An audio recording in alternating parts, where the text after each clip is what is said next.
Hi everyone, April here from Piano Lessons Info, and today we're talking about how to practice chord inversions. So if you don't know what chord inversions are, basically they're a standard way to play a chord in a different position. So if we look at our C chord, for example, we can play it like this, like this, like this. So that is the standard way of doing this. So this lesson here is going to be basically teaching you to play what we learn in classical piano as triads. Basically, you can know this as a chord in a first or second inversion. Okay, so it's called triads because 1, 2, 3 makes up the chord. Okay, so how inversions work basically is, if we're just going to use the C chord right now. If we play the C chord, note C, E, G, you take the note from the bottom and put it on the top. That's about it. And then you take this one and put it on the top, and you play like that. So these are really useful to practice and play, especially for muscle memory and getting to know the different spots you can play a chord. Makes life easier later on. So all you have to do is basically we're going to play C, E, G, take the C to the top, and then in piano, when we're practicing this, you change your finger in this first inversion in your right hand here. So you're going to use your 1, 2, and 5. Everything else is 1, 3, 5. Okay, so there's a few different ways you can practice this. Solid, and back down once you feel comfortable. Okay, left hand. When you get to the second inversion, you use your second finger. If you have trouble keeping track, you can write down the notes, C, E, G, and then you can write down the next one, E, G, put C to the top, write down the next one, put G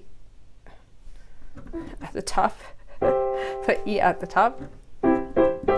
Okay, so that'll help you keep track. So you're just moving the one from the bottom to the top and then back down again if that's what you want to practice. Okay, so we'll do this one again. So we've got C chord, so root, first inversion, second inversion, root, back down, second inversion, first inversion with finger 2, root.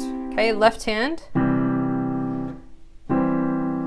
second finger on your second inversion in your left hand, and back down. Okay, so that's your first way. Second way to practice this is broken. So we're going to go C, E, G. Now move your first finger to E. So it's jumping from here to here. Okay, so C, E, G, E, G with finger 2, C, and then G, C, E, C, E, G. Okay, so that one might be easier if you write it out just to keep track. It's harder to say, like I've got this down pat memorized, but when you're trying to think through every step, that's what you're going for. You can go back down and left hand too, so you can do left hand too. Okay, so you can just take that exact thing and apply it to any major chord or any minor chord. So we can go to G,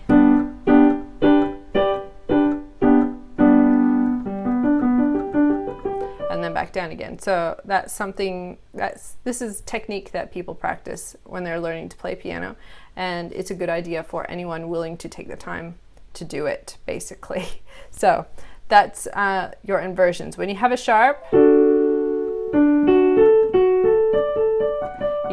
you just fit it in there. So that is fine. And we won't go through seventh inversions, but they're another thing you can do to practice that kind of thing. So in the next video on inversions that I'll do, I'm going to be talking about how to work within a group of chords to play your chord in a different inversion so that it's easier. Does that make sense? Basically, we're going to go G, C, G, A minor, F, something like that. So in a little spot, but we can play the chords however we want. Okay, I'll see you then and explain it better. Bye.